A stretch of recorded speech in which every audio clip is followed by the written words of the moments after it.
Hello and welcome back to the Fantasy Playmakers. What's up, guys? For today's video, I'm going to be going through some must-own or avoid rookie running backs. So I'm going to be talking about the top 5 rookie running backs. It's going to be Najee Harris, Travis Etienne, Javonte Williams, Trey Sermon, and Michael Carter. And so I'm going to be talking about whether or not I'm going to be targeting them in drafts or avoiding them.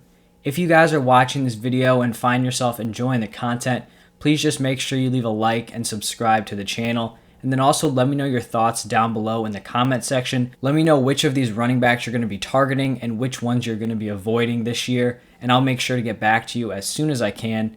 But let's get into the video. We have to start it off with Najee Harris, who is currently being drafted as the RB13 in redraft leagues. And that's about a mid-second round pick. Earlier this offseason, I made a video about do not draft fantasy players, and I did have Najee Harris in that video. And I don't dislike Najee as a player, but I'm just going to be avoiding him at this ADP. Right now, he's being drafted before Antonio Gibson. I would be confident drafting him as an early third round pick, but definitely not here in the mid-second round.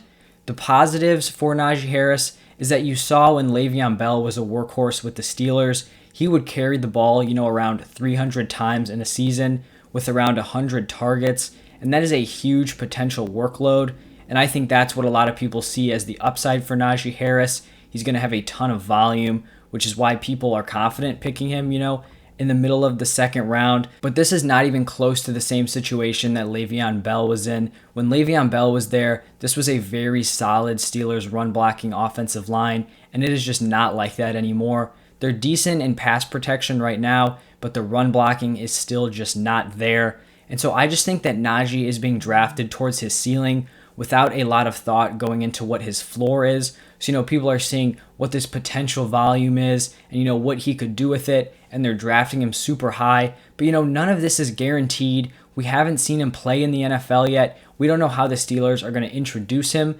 Are they going to want to run him into the ground when they know they have him for 5 years? We just really don't know. And so I do expect Najee Harris to score through that volume. Even if he's not getting 300 carries and 100 targets, if he's getting, 220 carries, maybe 70 targets, that's still really solid for a rookie running back. But I think he's going to be scoring mainly through that volume and not through efficiency, which for me is not someone that I want to be drafting as a high-end RB2. And it's definitely not someone that I'm going to be drafting ahead of guys who have proven to have success in the NFL, like Antonio Gibson, who's also going into a better situation this year. So I want to bet on the guy I know and not, this potential mystery with Najee Harris. Next up is Travis Etienne, who is currently being drafted as the RB23, which is an early 5th round pick.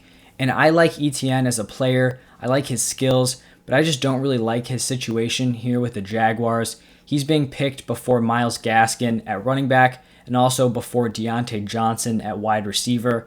And I just don't really feel confident that Etienne is going to get enough work in this offense. If Urban Meyer comes out after training camp and says, we want to use Travis Etienne as a workhorse, then I will totally flip this opinion. But that just hasn't happened. In fact, Urban Meyer actually has basically said the opposite. After the draft, he says that they want to use him as a third down back. And then at the rookie training camp, he was talking about how he basically had him out wide, catching passes as a receiver. So he really hasn't, bought into this Travis Etienne as a 3-down back. And so my expectation for Travis Etienne is that he operates as the receiving back out of this backfield, but I'm just worried he's not going to be getting enough carries when you have James Robinson, who is a proven NFL starting running back, as well as Carlos Hyde in that backfield. I just think it's going to be a pretty heavy split in terms of carries. And the way I feel about Travis Etienne is pretty similar to how I feel with all these Jaguars weapons. All of their receivers, Chark,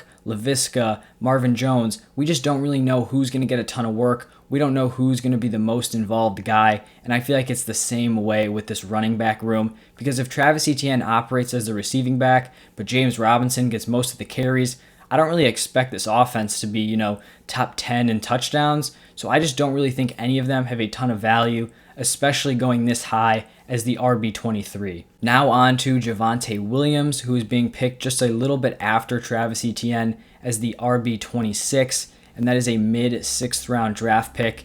And I think Javonte Williams is being wildly overdrafted this year, and I am definitely going to be avoiding him. And I have two main reasons for thinking that he's overdrafted.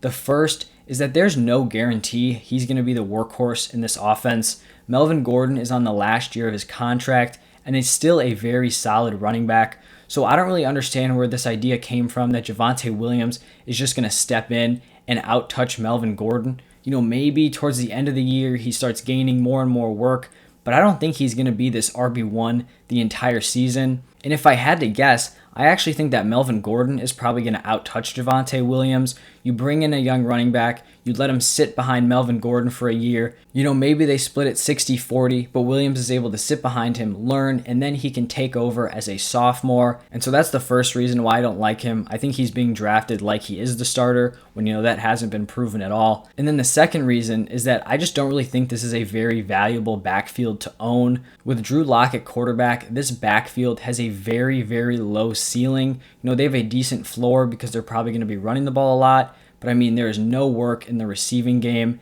And we saw Melvin Gordon finish as the RB23 in points per game when he was the pretty clear starter last year. So RB23 in points per game when he was getting the majority of carries and targets. And right now Javonte Williams is being picked as RB26. So just a little lower than Melvin Gordon's finish when we have no idea that he's going to be the starter. So I think this is a pretty crazy ranking for him, and I will not be touching Javonte Williams this year. The fourth guy here is Trey Sermon, who is being picked as the RB28, a 7th round pick. And there's really no guarantee that Trey Sermon is going to establish himself as a fantasy relevant running back, but I do think his ceiling is fairly high because Sermon has the opportunity to step into this 49ers backfield and take over the alpha role. We know that Jeff Wilson is out with a torn meniscus, so he's definitely going to miss a decent chunk of the NFL season. And so now Trey Sermon is able to get work in as the RB2 on that roster and practice. There's Raheem Mostert there as the RB1, and I actually like him as a decent mid-round running back pick this year. But we did see him deal with injuries last year. We're not positive that he can handle that alpha workload out of a backfield, so there may be an opening for Trey Sermon to step in. And even if he doesn't come in and take over the number 1 in the 49ers backfield, I think he's still definitely valuable with just how efficient this offense is. If I was drafting, I would rather lock up my running backs early, and not have to be picking a running back in this range. However, if Sermon was available in the 8th, I wouldn't really hate the pick if I did need a running back. The last guy we're going to talk about today is Michael Carter, who is going as RB32, which is a 9th round pick. And I basically view Michael Carter as Trey Sermon in a worse rushing offense. So he definitely has the opportunity to break out of this crowded Jets backfield. You've got Tevin Coleman, Ty Johnson, LaMichael Pirine, and then Michael Carter all in there. And so really we have no idea who has the inside shot to take over this offense. But Michael Carter will have the opportunity to get starter reps, and that's not something you can say for most of these running backs going in this range. And so I wouldn't be super comfortable having Michael Carter as my RB3, but I would be fine having him as my RB4 or RB5.